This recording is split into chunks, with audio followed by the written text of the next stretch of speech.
Welcome to Lake Erie Church's new podcast series called Between Sundays. In this series of the podcast, the desire of our hearts is to help you deepen your relationship with God. So each week, we will have a more in-depth discussion on the sermon message from the previous week. Our objective is to show you how to apply this week's message to your life so that you can live more completely by faith between Sundays.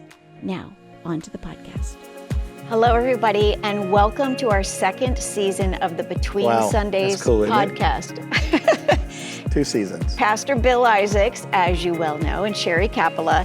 And this week, we're going to be talking about a sermon message that you delivered at the very beginning of your series entitled Embracing Destiny.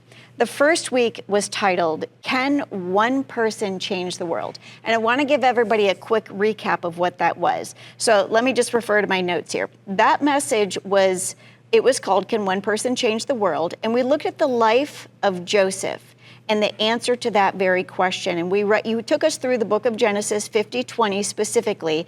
We were reminded that even betrayal and hardship can position us for purpose when we trust God. The main message was that your past doesn't disqualify you, and God can use you to fulfill your destiny. Are you comfortable if I just go deeper and ask you some questions? Sure. Okay. So my first question is, you asked, is it possible for one person to change the world?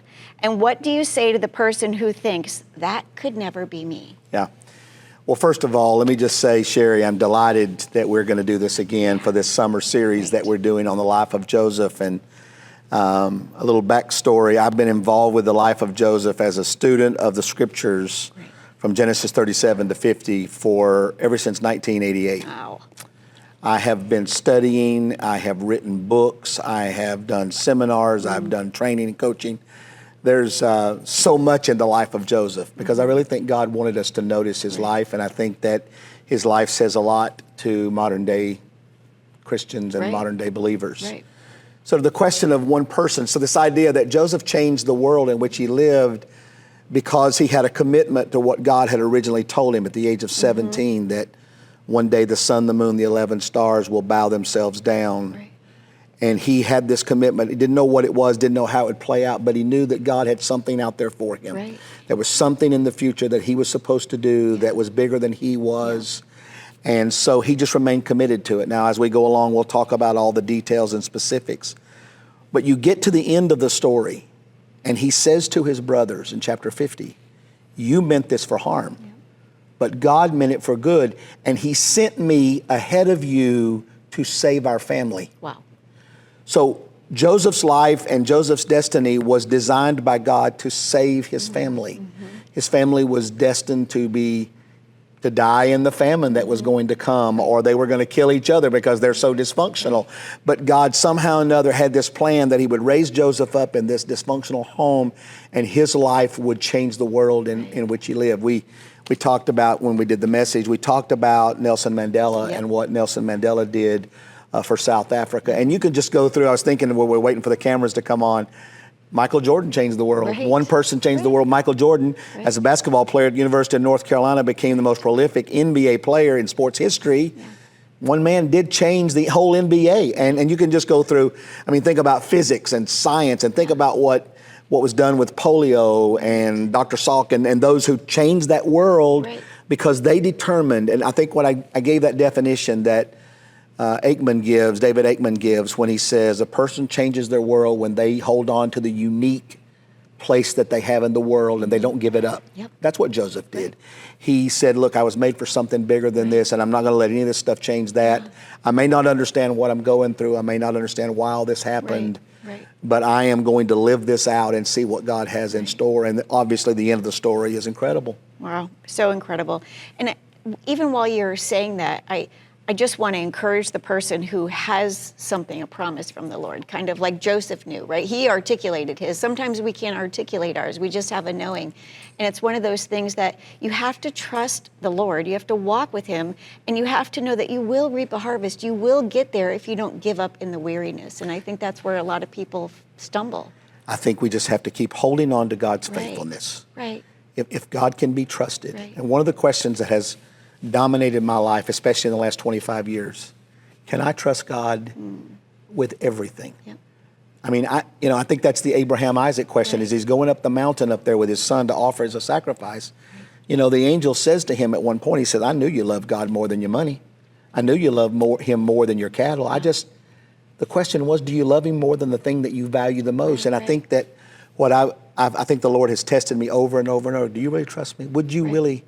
I mean, there have been so many places in my life where I've walked and I didn't know how I was going to do it. Right. And it's like the Lord said, just trust me. Right. Just trust me. Right. And that's the whole of life. And then as soon as you trust the Lord in a big way, then God says, that was good. Now let's go to another one. Right. And you just keep these Yeah. constant experiences of Right. learning to trust the Lord. And certainly the life of Joseph teaches And us it's so that. worth it because it really does purify the motive of your heart and just strengthen you. All right, next question. So Joseph carried a God-given dream for over 20 years. That just baffles me. How do we keep believing in what God said when we're stuck in seasons of delay or disappointment or we're going through detours? Let me tell you something that nobody talks about with Joseph's life is, like in my life, I had a godly mother who was always going, you're going to make it. Oh, You're going to do it. that's so precious. Son, you're going to have a great life. What? That's But Joseph amazing. didn't have anybody in his life to do No. that. He is in a foreign country, living in a land with a language he doesn't know how to speak and Right. a customs he's not accustomed to. There's nobody going, Joseph, Can't hang imagine. on, buddy. Hang on, you're going to do this. Yeah. No prayer partners. Right. Nobody on the, saying, hey, we're praying for you. No, Right. he's out there on his own. Right. And yet he just held on to it.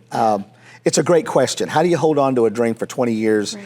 and not give it up? And somewhere in all of that is this conviction that what God has said, God always brings to pass. Right. What God has promised, Right. he will not forsake to complete.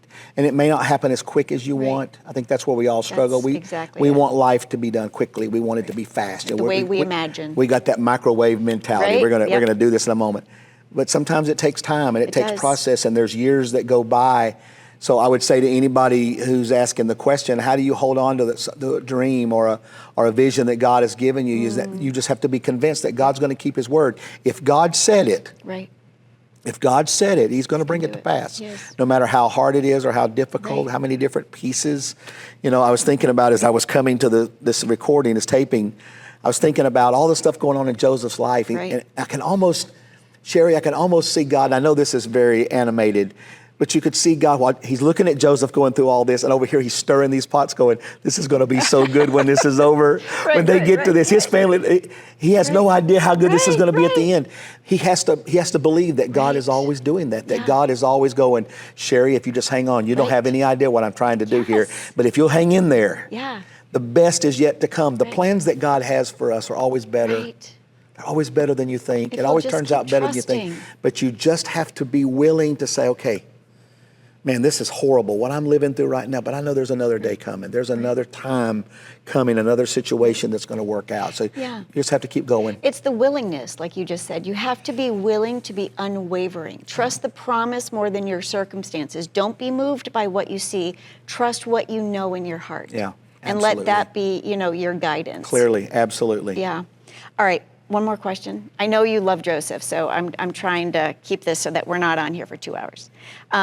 What's one thing somebody can do just this week that they could start walking this out? What's one thing somebody can do this week to stop letting their past completely define them so that they can start partnering with God to shape their future, to keep going? So this is the singular question of the story of Joseph. And when I wrote Embracing Destiny back in 2000, Yeah. I decided that the tagline of the book would be this: your past can never define your present unless you let it. Right. It's a choice. Because I believe that we all have a choice. We Right. can either live beyond our past experiences, remembering what happens, Right. and then go on, or we can be defined by that. Right. And we can say, well, I would have been able to do it, but Right. this thing, Right. whatever may have happened. I mean, I know we're talking to people whose parents abandoned them. We're talking to people whose spouses or whatever abandoned them. Right. There are people that grew up without a father, people who grew up without a mother, people who grew up in abject poverty, who never had the privileges of education. And it's so easy then to give up on yourself and say, you know what, I'll never be able to be anything because I don't have the same opportunities and privileges. But see, that would be diminishing the power of God to give you the ability to transcend the past. Right. You know, to be able to say, this is what happened, but you couldn't. You know, that's what Joseph says at the end, Sherry. He says, you meant this for harm, but God took it and he made something out of this that Yes, was, he did. you know, that was powerful. And so I hope that we can all realize that our past cannot define the present. Yeah. Unless we allow. We have that choice. We do. We can decide, I am not going to Right. be defined by what formerly happened to me or what you did to me or Absolutely. what somebody else did to me. I'm not going to be defined by that. I'm going to be defined by what God says, you know, what God wants to do in me, and that's going to be the critical piece for me.